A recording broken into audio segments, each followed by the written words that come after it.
Everyone, welcome to another episode of New Breed, the world's first, best, and only podcast solely concentrating on new metal. I'm your host, Jay Horskow. With me, I have Tim Anderson Jr.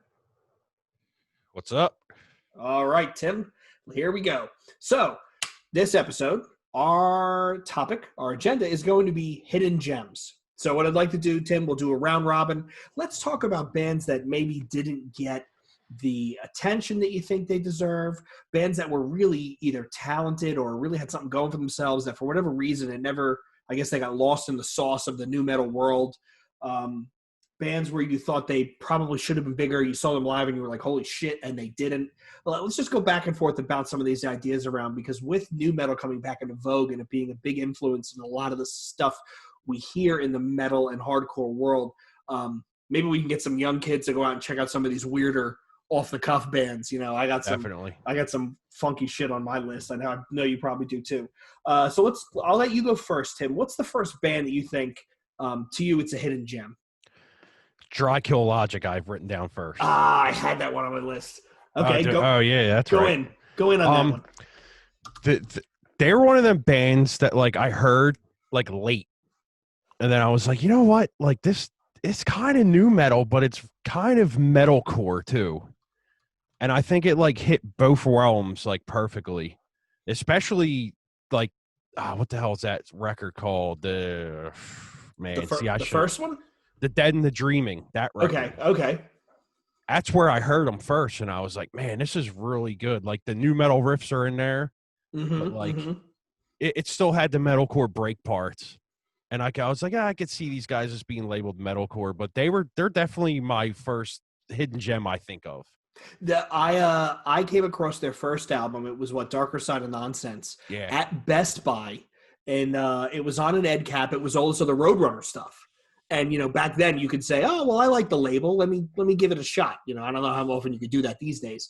And I picked it up, and I was like, "Holy shit, this is actually really good!" Like they have some really well structured songs. The one song where they rip off the Spice Girls, you know, like what the intro was a Spice Girls opening, like rhythm. I thought it was really fucking good. Like I was really impressed, and the cover of it is just fucking repulsive. So I'm really impressed. I will say I never got to see these guys live. They opened a Fear Factory tour, and it was at the Electric Factory. And for whatever reason, I got there late and I missed them. Well, yeah, they were previously called Hinge. Yes. They had a couple of albums. Did they, Tim? 2 or 3, right? Yeah. They broke up and then came back like 2015-ish. Okay. And they put out like a song or two, but nothing ever came of it. And it was pretty decent actually. But yeah, I remember reading about it, and some like studio was called Hinge too, and they like made them change the name. And it's like, come on, man. Like a studio. Right, like, really? Get over yourself. But they put out some fantastic records, man. And I feel like a lot of like hardcore kids will listen to it and they're like, oh, it's new metal, but you know, that's the same as most bands we're going to talk about here. Because ones I have on here, like pretty much hit both thresholds if you think about it. And some of the stuff even on my list, the later new metal stuff really does hit that blurred line, right? Where you're going from new metal into the metalcore, into the new wave of American metal. So you know, we're nerds, right? Music nerds love to draw lines and put bands in boxes, and some of this stuff really does straddle 2 different lines. Yeah, I mean, the band started in 95, so, I mean, they've been around for a while. What's that now, 30 years almost? Yeah, Jesus. I know, it's crazy to think it's 2020, and it's like, holy shit, 95? Like, wow. Dude, I was just getting out of high school. My God, I'm dating myself. All right. You know what? You go next, because since I stole one of yours anyway. Okay. So my first pick was an Ozfest 98 band, Ultra Spank. Oh, okay. So that first album, they were the first band that stuck out for me in the new metal world that actually leaned on more of the industrial stuff. I still go back and listen to that first album. The lead singer had a really interesting voice for what they were doing. I liked the programming, and I liked the industrial part. Again, they were an Ozfest second stage band. I mean, I think it was Ozfest. It was 97 or 98. I don't remember. That was the year where nu metal broke, and it was like a murderer's row on that side stage of all the nu metal bands. And I still go back to this album. I still really enjoy it. I think they wrote some good songs. The second album that came out, I think they broke up right after that. It really didn't do much for me. But that first album was a gem. And they went on, I think the lead singer and the one guitarist went on to do that band Low Pro, I think it was. I don't remember them. But and they were like, Low Pro was in the same vein, I think, of like American Head Charge and Mudvayne after they got rid of the makeup, like that sort of milieu, right? That orbit of bands. But yeah, man, I love this first album. If you like industrial stuff coming out of the late 90s, if you like that nu metal sound, the lead singer can actually sing and hit some notes. This was one of my favorites. Like one of those, like, I still go back and listen to it and still love it. Kind of like a Spineshank too. Yeah. That's from what I remember from them. They had a Spineshank sound. Yes. The Spineshank guys, and they actually did a couple more albums than these guys did. They were in that very much in that industrial kind of vein. I think Burton C. Bell actually guested on the Spineshank album. But yeah, yes. I like that. They toured with them a lot. Yeah. Fear Factory took out all those nu metal bands. They really did. It was pretty wild. So that's my first pick, Tim. It's Ultra Spank. Who do you got next? So this one is going to surprise people, but I'm going to throw it at you right here. E-Town Concrete. Listen, I'm going to get killed for this one, but you can't deny after like the two records they put out that the nu metal roots were not in there. I mean, the Renaissance and Made for War, they're nu metal records with the rap stuff in it and all that. I mean, come on, they were playing with all nu metal bands. You just can't deny that they were trying to go that route. But I think it's one of them bands that like they broke up because they just didn't reach the peak that they thought they were going to.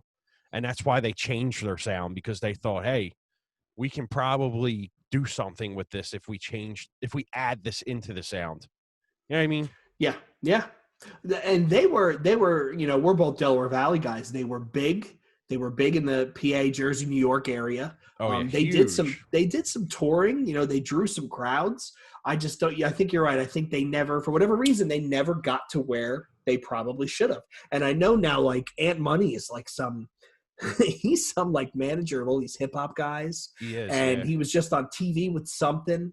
Good for him. And they still do reunion shows and stuff. They do what is it, Sayreville every year around Thanksgiving, and they still put on a great show. That This Is Hardcore set that they closed out with in 2 years ago was absolutely incredible. I felt like they rushed the set a little bit. I don't know why, but I just felt that way. But it was really good. I mean, they sounded incredible. I lost my voice after that one. Like, I woke up the next day, I'm like, glad I don't have to go to work today because I can't talk. Yeah, they're another greatly unheralded band from New Jersey that was unique enough. I mean, everybody wants to say, oh, they're rap metal. No, I think they were more talented than that. And the bassist and the drummer really held down a great groove. And the guitarist, I mean, he had some skills. Like, there was some Latin flavor to some of the solos that he did and stuff. Yeah. So I thought they were great. Again, another band where I don't understand why they didn't get bigger than they were.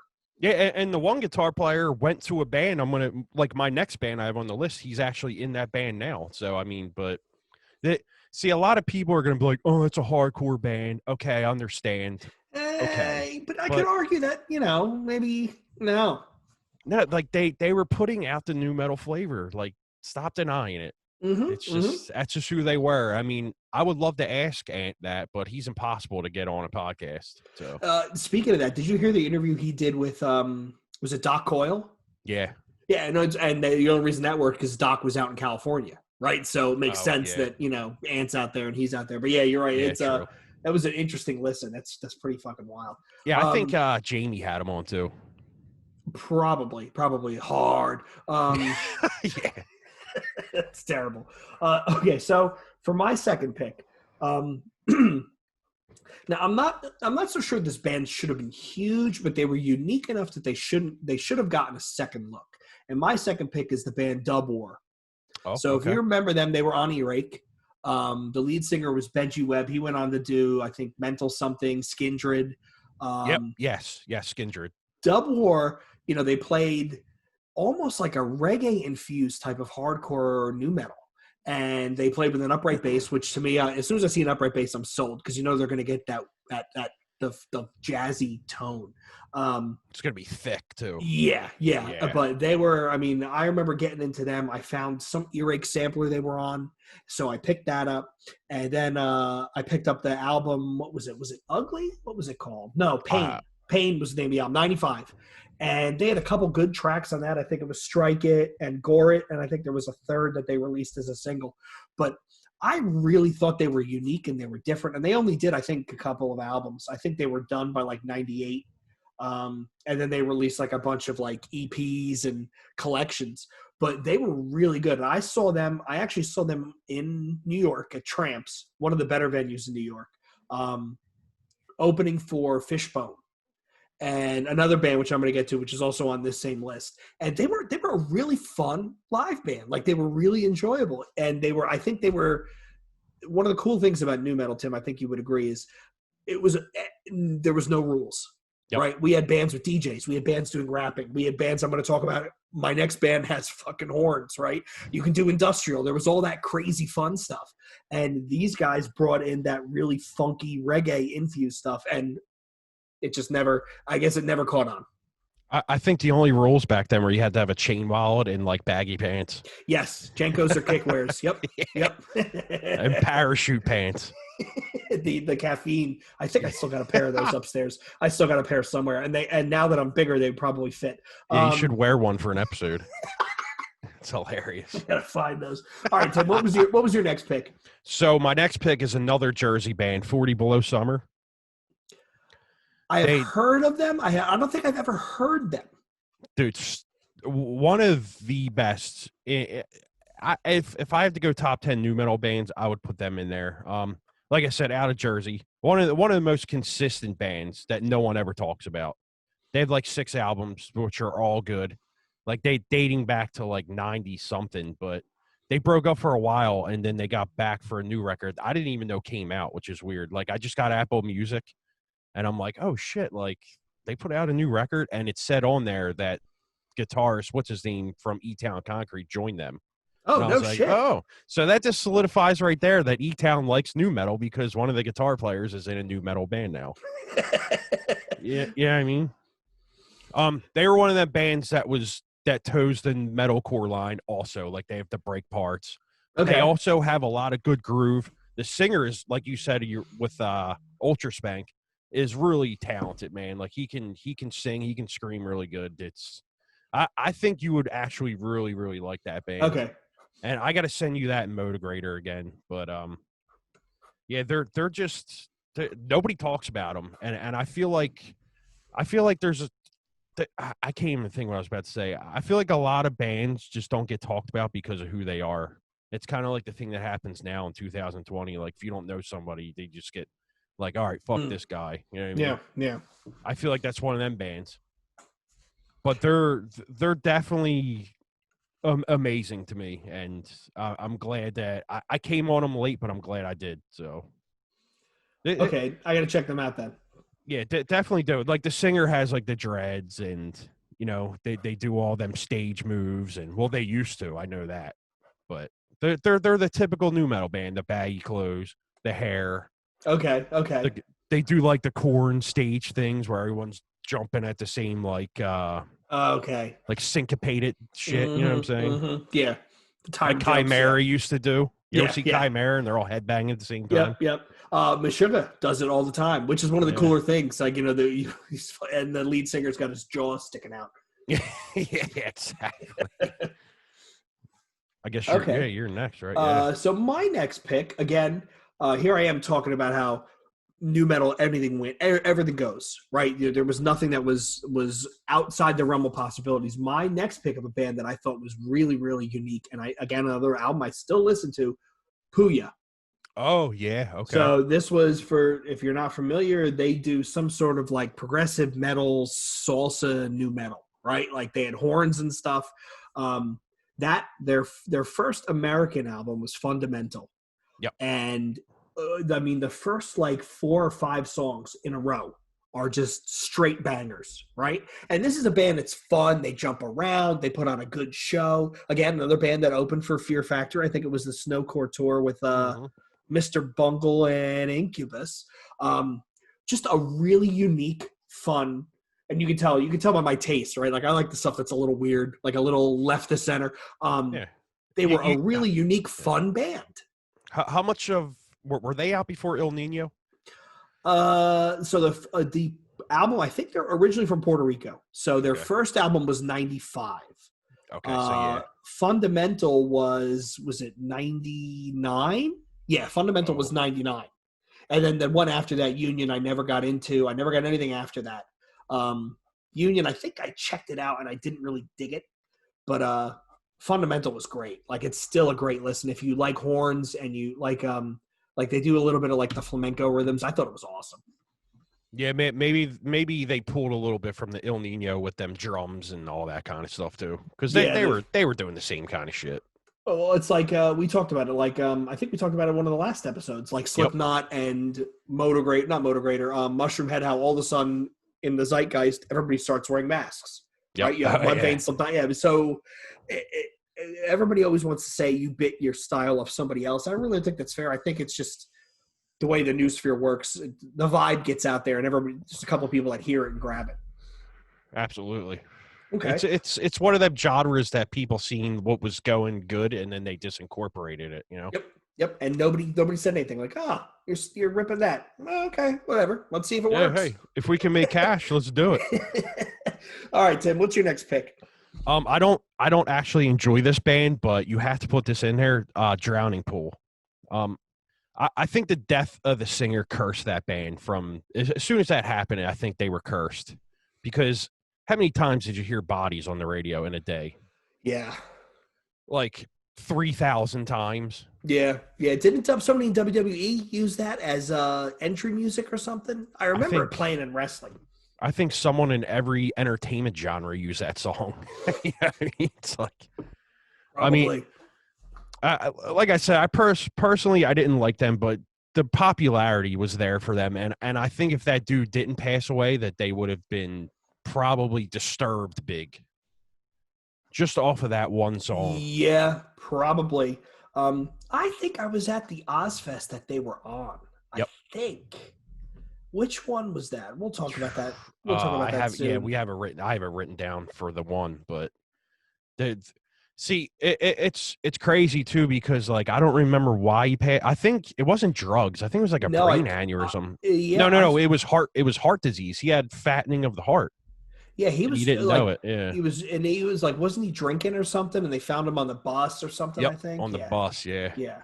And then all the jokes came with "Let the bodies hit the floor." You know what I mean? Yeah, which is terrible. But yeah, it's funny, but it's terrible. I mean, my dad has heart disease. My dad actually has the same thing that he had, but luckily he caught it. But it's terrible.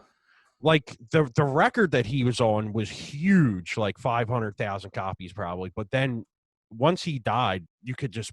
He was that band, because it just went downhill, and they had like 3 different singers, and it just got dramatically worse. Yeah. Not that I didn't think it was worse or bad anyway. But. Well, I'm also of the opinion, Tim, that some bands you can't replace the singer because it just doesn't work. And and whenever a band replaces a singer or like a drummer that's is just absolutely fucking bananas, I'm always a little bit kind of like, I don't know if this is really going to work. Well, that worked for Slipknot. Yeah. But I don't know how you replace that. And one of the bands I'm going to talk about, they tried to replace a singer. It was a giant wet noise. I guarantee you I have that same band on here. All right. So I'm going to do my next pick. This is another obscure one, and I found these guys through WSOU up in North Jersey, Seton Hall's Pirate Radio. Kilgore from Providence, Rhode Island. Oh, dude, my buddy was like, "You better be talking about that band soon." So they played. It was the WSOU 10th anniversary birthday bash in Asbury Park, and they were on the bill. And I think I missed them and 5 Seconds Expired. They played back to back, and I missed those two bands, probably because I was hungover from the night before. But that album that they did, I think it was a search for reason. It was in '98. Again, good groovy rock metal. Yep. Yep. The singer had a very unique voice. It was almost like gruff to the point where he's like gargling glass or something. Like he had a very rough voice, but I just thought his delivery was great. I thought the song structure I really liked. I saw them. That was the second touring year of Ozfest, where every show a random band would be the opener on the main stage. And the Camden show, they were the main stage opener. So the show opened with System of a Down, right, on the side stage, and then the main stage was Kilgore. And if you like stuff with a groove, I say check that out. That album is great. I have a funny memory of Search for Reason. I just put the CD in my car and I was driving and I got into a car accident and I fucking crashed the front end of my car. So every time I hear they go, yeah, I hear, like, I see the fucking lights in my face. But yeah, man, that's another one of those obscure bands from a weird part of the country, right? Providence, Rhode Island. What's the other band you could think of from Rhode Island? And None. they made a really unique album. Yeah. It says they played Ozfest in '98. Yeah. And then they toured with Slayer and Fear Factory after that. That's crazy, man. That is wild. And that was when I think our next episode we're going to record is all about Ozfest. That was the first of many new metal Ozfest before it became metalcore Ozfest, which we're going to talk about. Yeah, and then '98 they did a European tour, Fear Factory and Spineshank. Again, back to Fear Factory, man. They took out a lot of young up and coming bands. I think they were very smart in that realm. Like they just kind of knew who to take out and to give them even a bigger. I mean, because what I'm trying to say is, like, they knew the bands that people would stay for or come in and see. You know what I mean? Mm-hmm. So they kept, like, they were trying to get people as big as them, because back then Fear Factory was absolutely huge. Oh yeah. Were you, speaking of Fear Factory, let's go down this rabbit hole. Did you go see the show? It was Fear Factory at the Truck. It had to be like 98, 99, where they had their instruments stolen. So they had to postpone the concert. It was them, Snot, Head, PE, and I think System of a Down. Oh wow. And again, the Truck, what a tiny venue for a band like fucking Fear Factory. It was awesome. Man. It was awesome. I remember the first time my band played the Truck on the main stage. I was standing up there tuning, and like I was looking around, and like I'm just like hitting strings, and I'm just so amazed I'm on the same stage that like all of my favorite bands have played. Yeah, you know what I mean? That's awesome, dude. And the sound dude's like, dude, hit the next string, and I'm like, huh? And I look at him, I'm like, oh shit, my bad, dude, because I was just amazed, like, because when you're up on that stage, man, you see all the people like staying around, like looking at you. You're just like, wow, like Slayer played here, like. Fear, like crazy shit, man. Yeah, it's got to be wild, man. That's a wild experience. Good on you for fucking having that. That's cool. I played the TLA too, and that was just as cool, man. That's awesome. And that venue's still around, right? The Truck is gone. And like while we're talking about Fear Factory, I only seen them once in 2011 when they toured with the Browning and Shadows Fall. That's the only time I've ever seen them. I don't even know who the Browning is.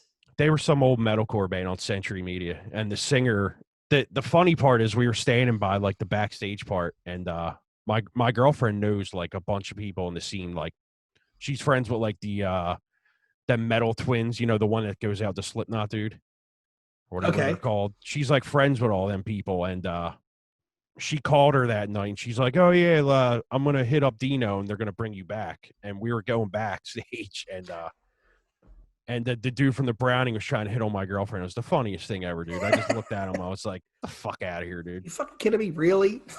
But yeah, she called Dino like while they were setting up, and he was like, yeah, tell him to come in. He came out and got us. So I was like, dude, this is cool shit. That's man. Awesome. That's awesome. Good. We have good, we're definitely Fear Factory fans on this show. So who's your next pick, Tim? Oh, okay. So I'm not a fan of this band either, but this band should have been huge. Kittie. Okay. The all girl band. Yeah, I mean you remember they got really, really big in the sense of their name was on everybody's lips really fast. Like out of nowhere. 600,000 copies for the first record. So that's gold in the US. That And is then fucking they nuts. just went completely downhill from there. Well, and that first album, was that the one that was released on some like janky Canadian label and then somebody here bought it and re-released it? Yes. Yeah, the first record was called Spit or some shit like that. But yeah, they had like 30 member changes like all the time. And I think when you have a lot of member changes, like, well, like in 2 records, if you change your drummer and you like your bassist a lot of people just go, well, this band isn't, they're not consistent because they can't keep a member. So a lot of people get turned off by that shit. But I think the reason they were huge though is because they were all chick bands. They had it was 2 sisters. Yeah. And then it was, 2 other girls, which is fine. I thought it was badass that they were putting out heavy stuff like that. It just I didn't really care for it, but they should have been huge. Back then, the idea of an all-female band was more gimmicky, I think, than it is now. Nowadays, I mean, you see a bunch of women get on stage and you're like, okay, well, whatever, let's go. Let's see if they've got talent. I do remember them blowing up out of nowhere. They were going to be the next big thing. I actually saw them play the Birchill with Glassjaw, the Dongcopter incident. That was Mother's Day 2000. But yeah, that album was not bad. They had some skill, but you're right. After that, I think the second one I downloaded and it was just a turd, and I was like, awful. Oh, this is bad. Yeah, I mean, the first record had some like groovy songs and stuff, but it was just, you could just tell that they weren't like seasoned musicians, and it was just like shitty riffs and stuff that 14-year-olds like. You know what I mean? Yeah, right. Well, that's like go to their shows and a bunch of moms and dads are there because their kids want to see it and stuff. That was that band, but they should have been huge. I think if they would have kept a solid lineup, they would have been a huge band because when you get a different lineup, it affects your touring, it affects your sound, it affects, like continuity within the band. So it hurts a lot of bands. Absolutely.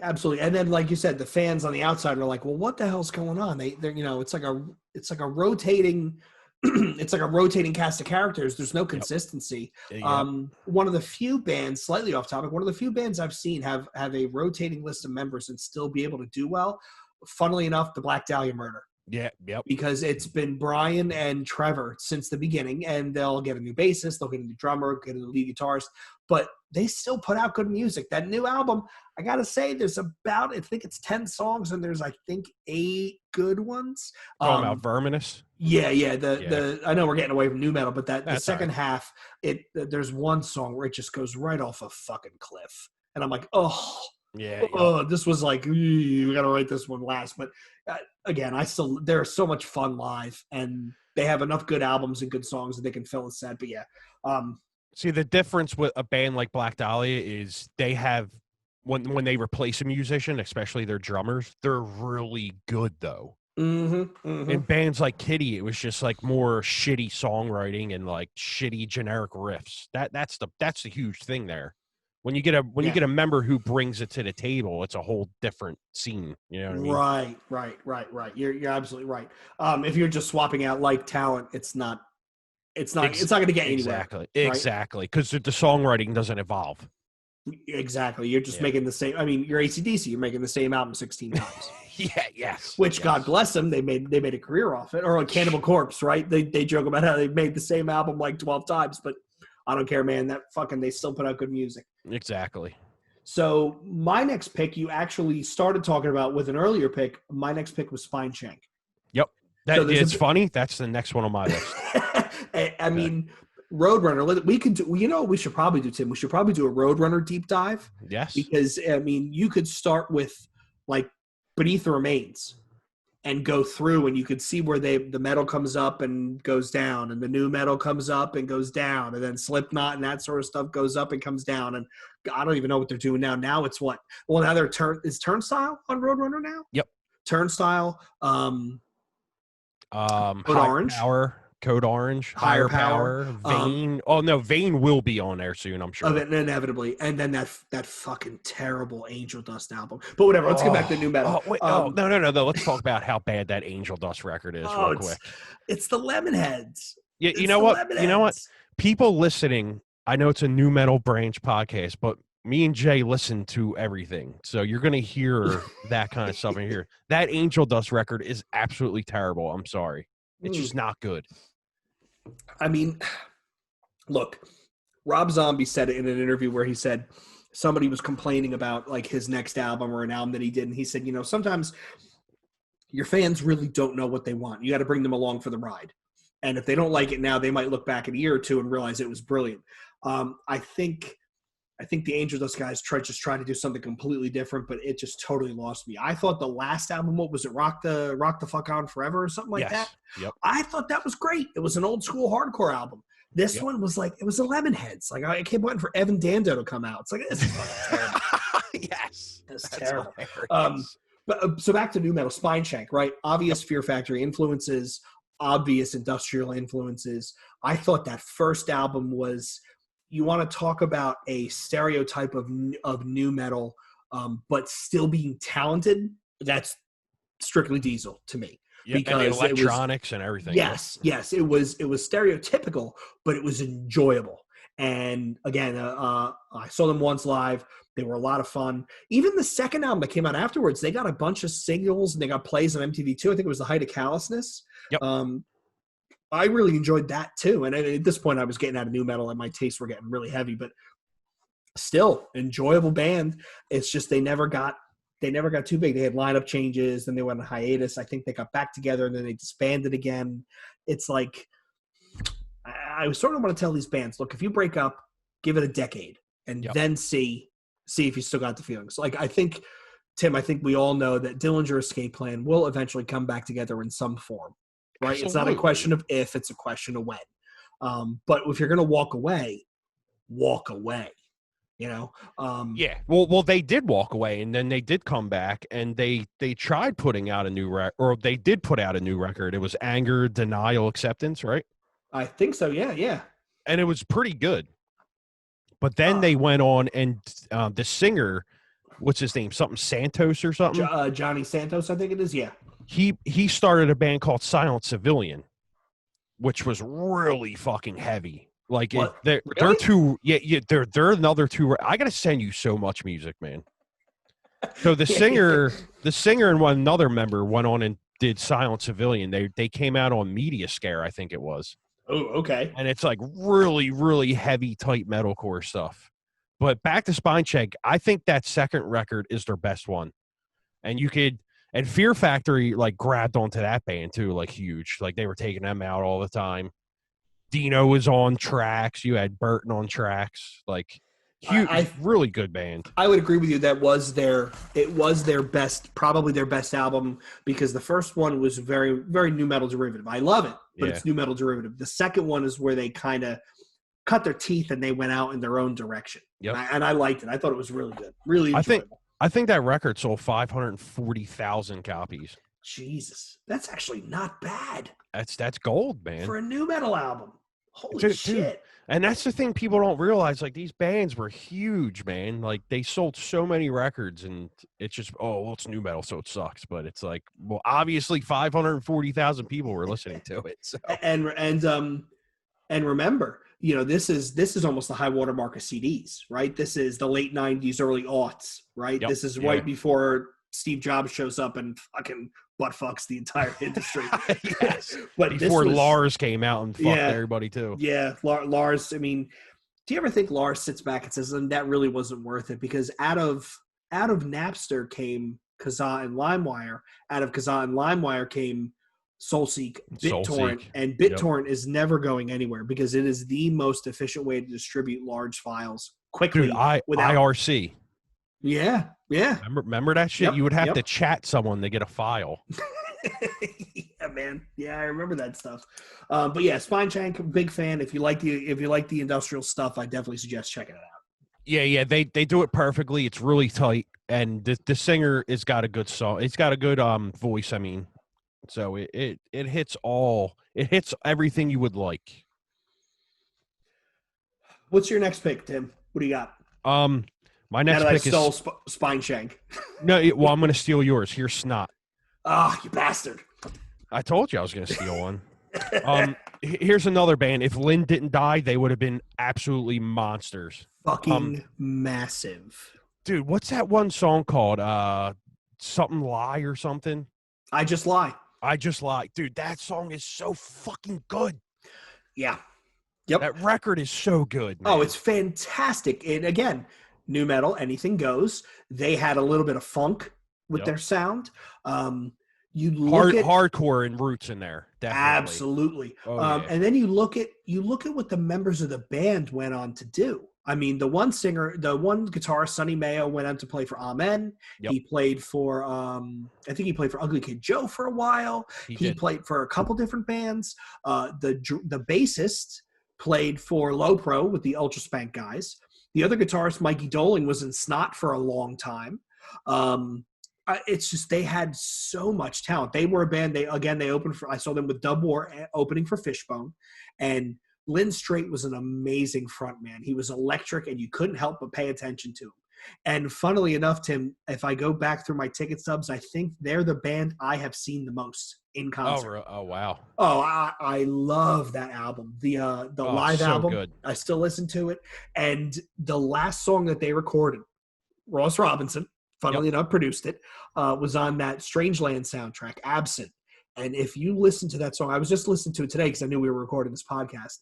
I forgot how fucking good it is. Like, it jams. Mm-hmm. They would have been huge that next album. They would have been huge. It's sad. Like, didn't he die in a car accident with his dog, too? Yeah, the dog that was on the cover of the album. Yeah, that's awful, man. Like, don't, like, kill me, but don't kill the dog. Yeah, and I remember being, like, I was in college, and I read it on, like, some weird message board, and I was crushed because I fucking love that album. That dude had, like, the best stage presence going on. Like, that whole band did, man. You remember when he climbed out of the toilet naked on Ozfest? He got arrested. Yeah, he got arrested. Yeah, didn't that come out on Geffen? I think so, yeah. That's crazy, man. I think so. They were also one of the first bands, like, nu metal bands to hit Ozfest, too. Yes. Now, that just shows you right there, like, how big they were. They also they did a second album, though. And remember they had guest spots? It was like System Dudes, Korn, Soulfly. Yeah, they did it was straight up. It was the tribute album, which was pretty good. Yeah. Which there were some good songs on that. And I think, remember they tried to revive the band where they didn't call it Snot, they called it Tons. Tons, yeah. And it was Tommy Vex, I think, was on it. From Bad Wolves or whatever. Wolves. And I'm sorry, man, it's not the same. You can't replace. Again, we were just talking about this, Tim. There are some times where you can replace a singer and it works. You can't replace Lynn Straight. No. You can't. And I'm telling anybody that's listening to this, please go listen to Absent, and you're going to go, shit, these guys really would have been fucking wild. Yep. And they tried to come back after Tons again, and then I don't know what happened with that, but they tried a few times. But I remember the guitar player was saying, like, we're going to end the band because Lynn was just such a huge part of this, which I totally respect that when bands do that. Like, if your main guy goes out, you kind of got to just say fuck this and start something new. Yeah, because he was that band, and that goes back to, like, when we were talking about Drowning Pool. Like, you lose the singer, you lose your fame, your popularity, especially with him. Yep. And another funny, we're talking about, here I am talking about the talent of the band. The guy who replaced Sonny Mayo, I think it was Miller, right? Something Miller. What was his name? Mike Smith. Mike Smith. Yeah. He went on to do The Start with Amy Echo from Human Waste Project, another nu metal band that never got a nod. She got a nod when she did The Start, but they were really overlooked when she did her first band. Elux was that album. But yeah, man, I kind of figured you were going to steal this band. So they still hold a big heart and a big place in my heart. I still think it's fucking great. Like, it's a great listen. Top 10 new metal albums for me. Oh, we should do that. Top 10 new metal.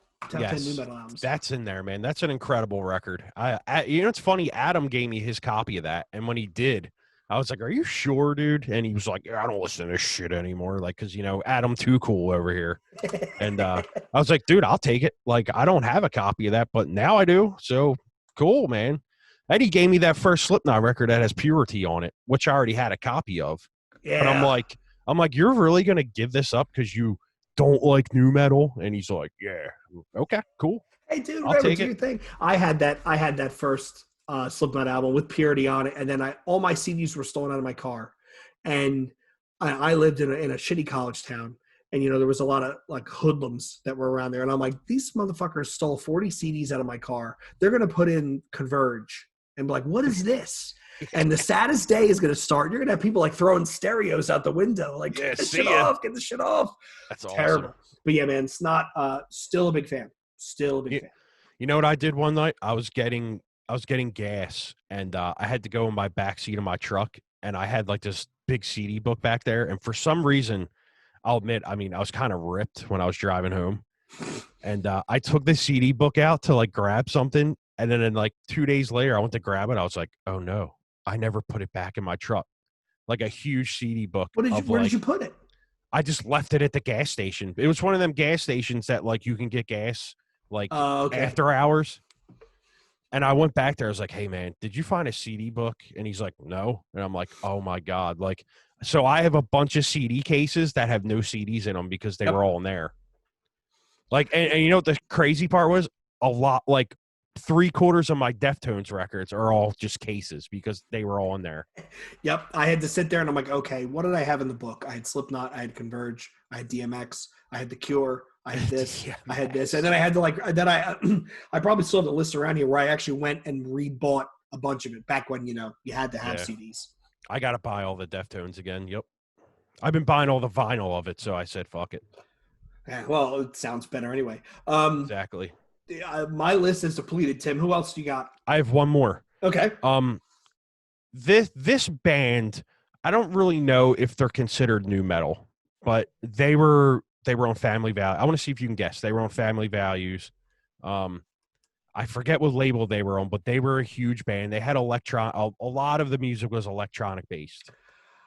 Orgy? Was it Orgy? Yes. Okay. Yes. I think I don't care what anyone says. I'll get killed for this too. I don't really care because you know me. I don't really care what people think about what I listen to.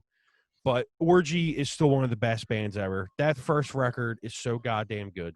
The second one is so good. The third one is even just as good as the other two.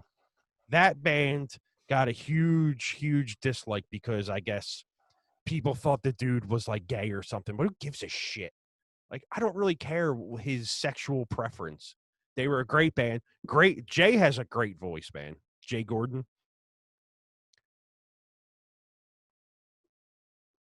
The sound just went out for some reason. Can you hear me? Yeah. There we go. I hit the mute. My bad. Oh, yeah, there we go. Fuck it. But yeah. What band was it that it was like Jonathan Davis's brother or something was in something, right? Oh, yeah. Was it Orgy? No, it was something like that, though. That they toured with or something? I think so, yeah. But yeah, I don't think I ever saw them live. They had and I know because of the cover of Blue Monday, you're going to think that's where I'm leaning, but they had that almost like new wavy sound with them, which was it was new metal, everything goes. It was really unique. Dude, amazing songwriting on them records. They were another band that had like the syncopated, like, jumping up and down and all that stuff. Mm-hmm. But yeah, like they got a lot of shit for like the homosexual stuff, and I'm just like, are you get over it already? This was the late '90s. It was all tough guys and Jenkos and new metal. Oh, I hate my dad. It was stereotype. Yeah. They were painting their nails and they were wearing the tight clothes, and they were doing that stuff before 18 Visions was, if you know what I mean. Like, yeah, so maybe that's pretty wild. Maybe when I talked to Keith, I should have asked him, were you listening to Orgy or something? Because they were doing that stuff too. They were huge though, man. I'm pretty sure they were on Ozfest as well. I think they were.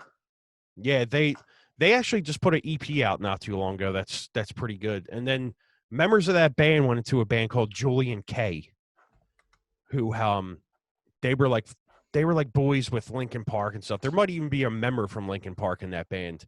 I'll have to send you that too. It's more of like an electronic bass record, but they have a lot of catchy songs that you might like. But that's a band right there that should have been a monster to me. And that's why I wrote them last, because yeah, I mean, Drowning Pool, but Orgy should have been up there with them. And it just sucks that people, throw the stereotype at them and they hate with all that stuff. So yeah. It's annoying to me. Like, I don't really care who he does or whatever. If the music's good, it's good. Right. Exactly. I was just listening to all their records like this going home from work, because when I know we're going to do these episodes, I put on new metal stuff just to get me in the spirit of it. You know what I mean? Right. So, they had this is what, late 90s, very unique sound. I think they carved out a successful career for them. I know one of them married a porn star, didn't they? Probably. I think the drummer married, what's her name? It's scary how I know all this shit. Shane, I think it was. I think I could be crazy. I don't know, but I think I remember that vaguely. Because I remember MTV Cribs where he like Jay something from Orgy, and like they open the door and it's this like porn star wife, and I'm like, my worlds are colliding here. Like, what the fuck am I seeing? yeah. Jay was a singer. Yeah. But yeah, man, they were. I got to dig into some of their later stuff because I remember the first album. I don't think I followed it any further than that. Yeah, the second one was called, oh, God damn it, I forget. The third one's called Punk Static Paranoia, which they kind of went away from like the electronics in that one, and it was like the first song is really heavy, man. And he has that like vocal range on there through all the records, but it's I think you'd be surprised with their stuff. Okay, I gotta check it out. Yeah, I forget what the second one's called offhand, but I know the third one's called Punk Static Paranoia. It's like a 9-track record. You don't hear the people on Messenger messaging me, do you? No. Okay, Tim, good. we probably should, now that I'm thinking about this out loud, we're doing some live production here, maybe start a Spotify playlist of all the stuff that we love, right? Yeah, dude, hell yeah, man.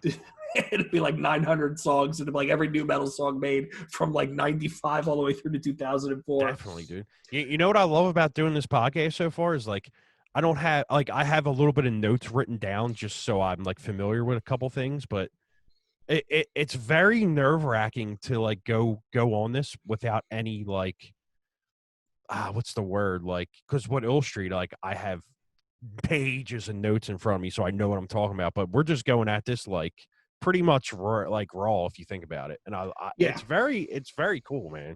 Well, it's also a lot of this is from memory, right? Because you and I grew up with this stuff, so we could go in deep on fucking, I don't know, give me another random new metal band. We can go in deep on Taproot, right? Only because we were around when they were a thing, so it makes total sense. Exactly. All right. So we are going to put together, note to self, I have it here, we are going to put together a playlist on Spotify of all this stuff, because I think maybe we'll pick one track from each band and start with there, because I think that'd be a nice introduction. All right. Well, thanks, Tim, again for your time. Thanks, everybody, for listening. Hope you're enjoying this. Hope you're enjoying it as much as Tim and I are enjoying recording it. Absolutely. We'll have another episode up soon, and we'll talk to you then. All right.